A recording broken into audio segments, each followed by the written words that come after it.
now on to the point, almost a week after the deadly explosion in Esparto. We're going to make sure, with every available resource, that no stone is left unturned. Investigators sharing new details about remains found on site. Tonight, the new questions about who knew what and when, plus a warning about gas prices in California. The push for Governor Newsom to act as 2 refineries prepare to shut down. And tragedy on Lodi Lake. A 14-year-old boy drowns while swimming with family. The warning from deputies as temperatures rise. Good evening. Thank you for starting your week with us. On to the point. I'm Alex Bell, and it's been nearly a week since a fireworks explosion rocked the Yolo County town of Esparto. Officials have recovered the remains of 7 people killed in the facility. DNA testing is now underway, and results are expected in the next 48 hours. Their names will be shared with the public once their families are notified. And the site is now transitioning from recovery to a law enforcement investigation led by the state fire marshal. ABC 10's Luke Cleary joins us from the site with some new details tonight. I'm here on County Road 86A, just outside of Esparto, and we've seen more investigators coming and going from the site. They told us in a press conference this morning that the danger of undetonated explosives has largely been mitigated, but here behind the road closures, the people who were waiting for answers about their missing loved ones still aren't satisfied.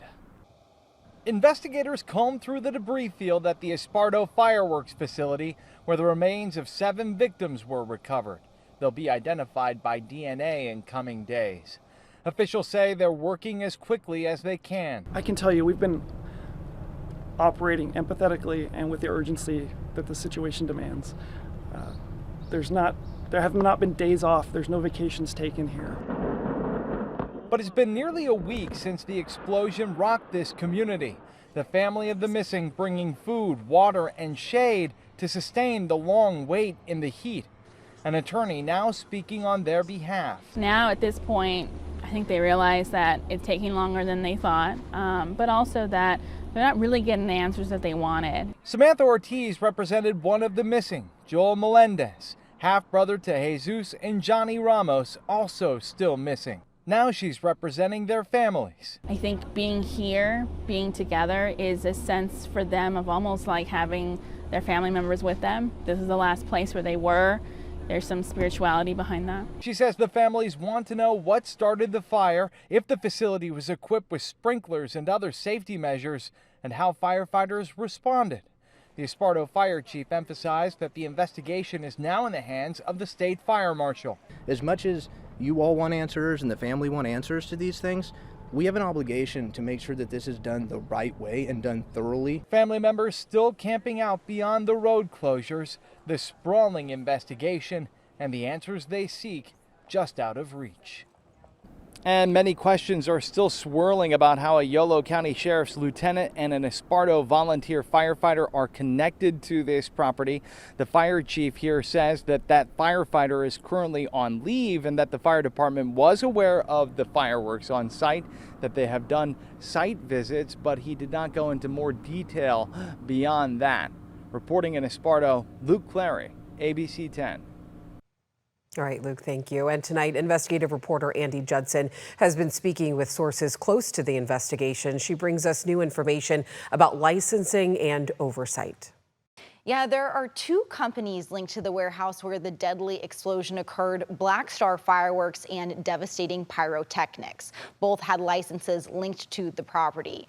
The owner of Black Star, Craig Cutright, told me the night of the explosion that, quote, none of our products are involved, and he pointed to Devastating Pyrotechnics.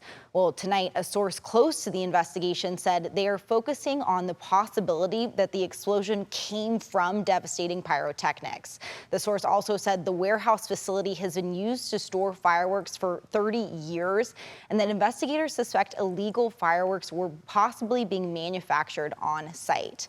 And the owner of Devastating Pyrotechnics, Kenneth Chi, who goes by Kenny, has a felony conviction, the San Francisco Chronicle and CNN reported.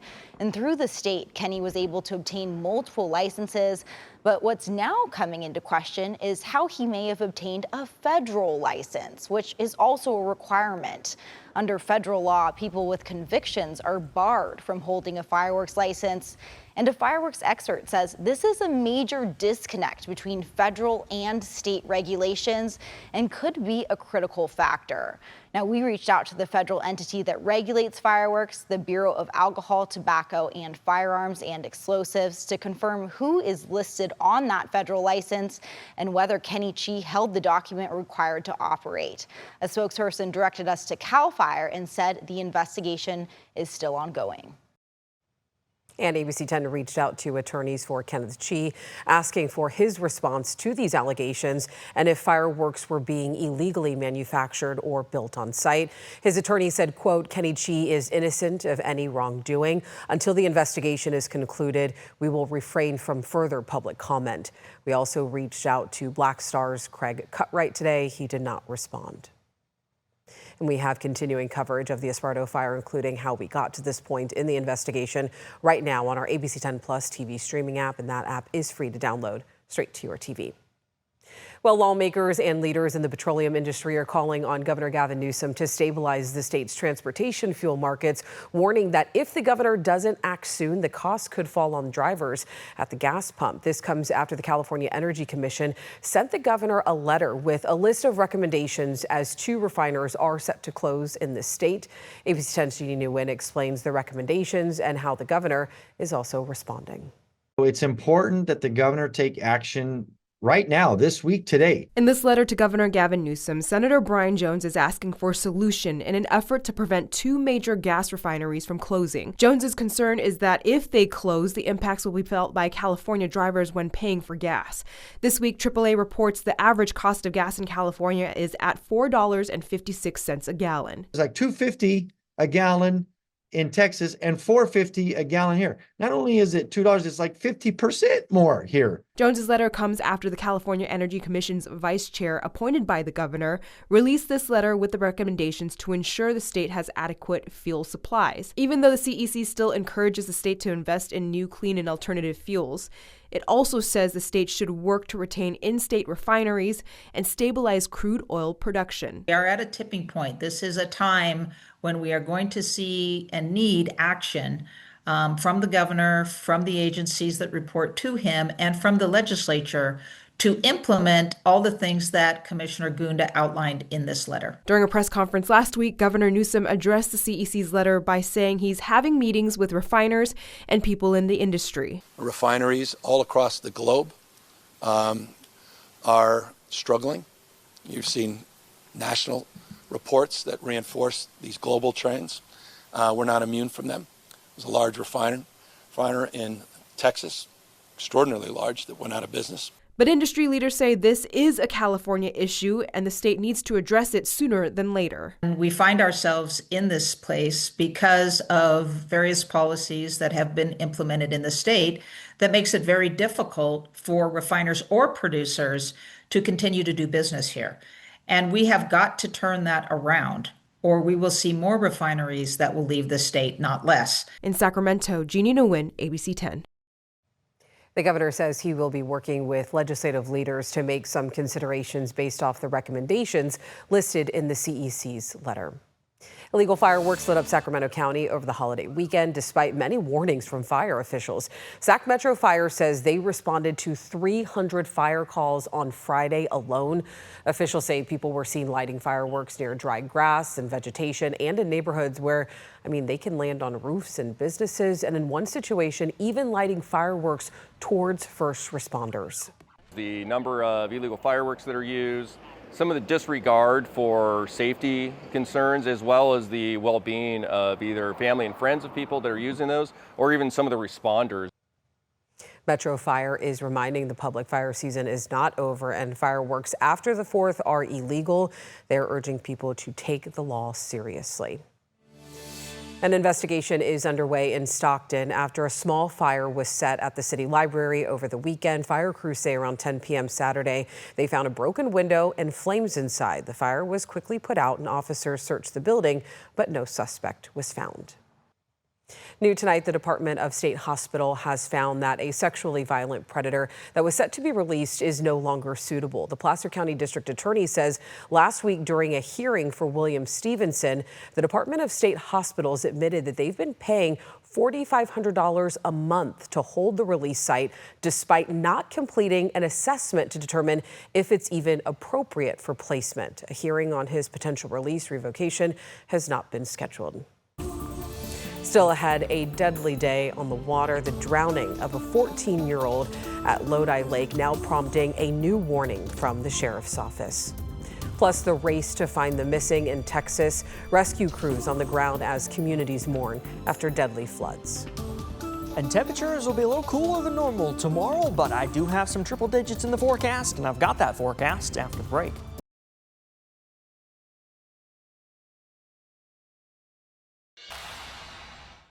Welcome back. You're taking a live look over downtown Sacramento. Another warm day across our area, but let's get over to meteorologist Brendan Minchef with a look at your forecast. How are we looking out there, Brendan? Not so bad. This evening will really be pretty nice. It's a very typical July pattern in the forecast where we kind of bounce up and down between upper 80s and low 90s, and I do have some triple digits on the way. Today, though, was very seasonal. The average is 92. We made it to 90 in Sacramento, 94 Stockton, and 94 in Modesto. So as we look at the calendar so far, I've only been a week in July to this point, but we've had 4 days below normal, and most of those occurred over the holiday weekend. It was 86 on July 4th. That was the nicest 4th of July we've had since 2022. 87 right now in Sacramento, 87 in Stockton, 92 in Modesto, 80s and 90s in the foothills, upper 70s and low 80s in the high country. This is 6 degrees cooler than where we were at this time yesterday, and we've got a very nice delta breeze developing, sustained winds about 15 miles per hour. We'll be in the low 70s by 9 o'clock and then in those mid 60s by midnight tonight. To start Tuesday morning, mid to upper 50s. It'll be cool. It'll be breezy through the overnight hours. Tomorrow afternoon, cooler than where we were today. Upper 80s to low 90s across much of the valley. Sunny and warm, 80s in the foothills and low 80s in the high country. Here's what I mean by breezy overnight. You see, we've still got winds 15 to 20 miles per hour across the valley. To start Tuesday morning, this could allow for some marine stratus to try to work its way through the delta and into the valley. I'm not talking fog, just some low clouds early tomorrow morning, potentially. Seasonal on Wednesday after our brief cooler temperatures tomorrow. Then we're in the triple digits for Thursday and Friday. That's because high pressure is going to be building in as the week goes on, and it's really not going to go anywhere even as we get in towards the weekend. So the heat peaks Thursday and Friday as we climb into the triple digits, and we're going to stay in those mid to upper 90s through the weekend, Alex. All right, Brendan, thank you. Next on To The Point, a looming trade showdown. President Donald Trump gives world leaders a deadline: make a deal or face steeper tariffs. Plus, tragedy on Lodi Lake, what led to a teen's death and why officials say it could happen again ahead of another hot weekend.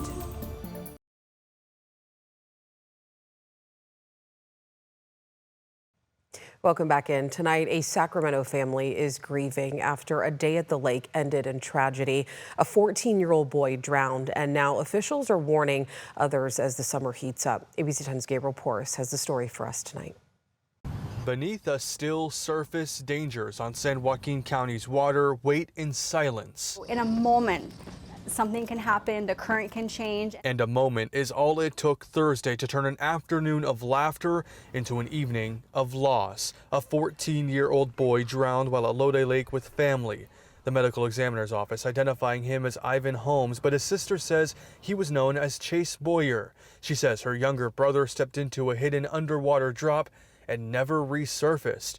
Family members, too devastated to go on camera, told us Chase loved to play basketball. He had just graduated from California Middle School. His first day at McClatchy High School was only weeks away. Last Thursday was an absolutely tragic incident.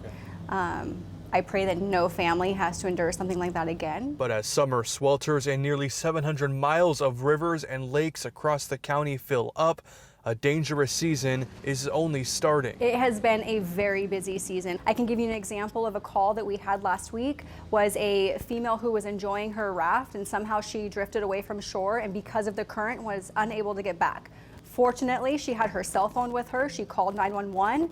That activated our boating safety unit, and they were able to go out to get her. Underneath the quiet surface, close calls and tragedies leaving authorities with a message. We want you to enjoy the waters, but we want you to enjoy the waters responsibly. Whether you are boating on the water or you are enjoying the water from the shore somewhere, with your kids especially, always have a life jacket on them. The undercurrent is so strong that the waters can get very cold in certain areas. We do not want to see another family go through this. In San Joaquin County, Gabriel Porras, ABC 10. And family members of the teen are raising money for funeral expenses. You can find a link in the story on our website over at abc10.com. Well, it's been 6 months since the Eaton and Palisades fires in Los Angeles. Today, state leaders, along with Governor Gavin Newsom, held a press conference to discuss what's next for the area. The Los Angeles Fire Department lifted the final orders last month, and a stretch of the Pacific Coast Highway that was shut down by the fire is now back open. Now the area is transitioning from a disaster zone to a construction site. In terms of putting this disaster recovery in perspective, it's the equivalent of 2 times the size of Ground Zero at 9/11. Over close to 250,000, 214,000 truckloads of debris was removed. So far, Los Angeles has approved nearly 1/3 of the more than 600 requests to start rebuilding. The county says they are focusing on modernizing infrastructure for power, water, sewer, and telecommunications lines. Tonight, the death toll is climbing in Texas after catastrophic flooding over the weekend. At least 100 people are dead and 11 are still missing, including young children. Floodwaters tore through Camp Mystic, where 750 girls were spending the holiday weekend. Dramatic rescues are underway, including one man airlifted from his flooded RV. Crews are using infrared cameras to search dense terrain as more than 400 responders from 20 agencies have rescued nearly 1,000 people since Friday. I need to tell my community and those families who are waiting, this will be a rough week. Primary search continues, and we remain hopeful. Officials blame extreme flash flooding and drought-hardened ground for the rapid, deadly surge. Turning to Washington now, ahead of a looming trade deadline this week, the Trump administration is warning countries they need to make deals with the U.S. or their tariffs will go back to higher rates. The president today sending letters to leaders of foreign countries outlining his plan. Here's Perry Russum with the latest. Ahead of President Trump's Wednesday deadline to resume his Liberation Day tariffs, Trump today sending letters to foreign leaders warning if no deals are made, their tariffs will go up. There will be approximately 12 other countries that will receive notifications and letters directly from the President of the United States. Trump today posting letters addressed to the leaders of Japan and South Korea, 2 crucial trading partners. He says starting August 1st, he will charge both countries a 25% tariff on all products sent to the U.S. Trump says there will be no tariff if the companies from their countries build or manufacture in the U.S. And if Japan and South Korea decide to raise their tariffs, Trump says whatever number it's raised by will be added on to the 25%. The administration, the president, and his trade team want to cut the best deals for the American people and the American worker. So far, the White House has only announced the framework of a deal with the United Kingdom, and Trump says there is a deal in place with Vietnam. Treasury Secretary Scott Bessent says several trade announcements are coming in the next 48 hours. Bessent on CNBC. We've had a lot of people change their tune in terms of negotiations. So my mailbox was full last night with a lot of new offers, a lot of new proposals. American allies in Europe preparing for tough negotiations. When the Commission sits down with the United States to negotiate on trade and tariffs, Europe must show strength. The White House says those 12 tariff letters will be sent today. Other countries include South Africa, Malaysia, and Laos, with more letters being sent in the coming days. On China, Secretary Bessent says negotiations will resume. They're going to have another meeting in the next couple of weeks. Perry Russum, ABC News, Washington.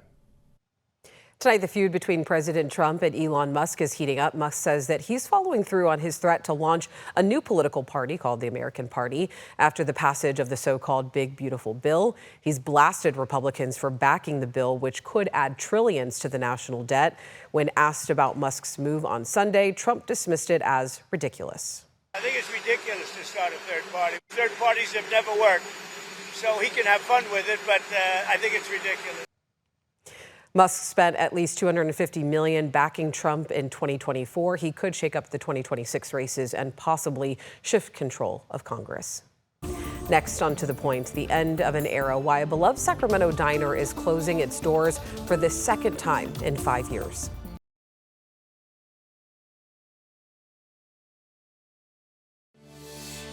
A beloved and historic downtown Sacramento diner is closing for the second time in 5 years. Jim Denny's has been a downtown mainstay for 85 years until it closed in January of 2020. Since reopening, it has faced multiple break-ins and burglaries. The owner says she received an eviction notice and was told to vacate the building by the end of July. That is our show for tonight. As always, thank you so much for watching and for always inviting us into your home. If you have something that you think we should be looking into, you can always email us at tothepoint@abc10.com. And look, I know we cover a lot of ground on this show, but you can always go back and rewatch our shows or catch up on the stories that you missed. Just download our free ABC 10 Plus TV streaming app.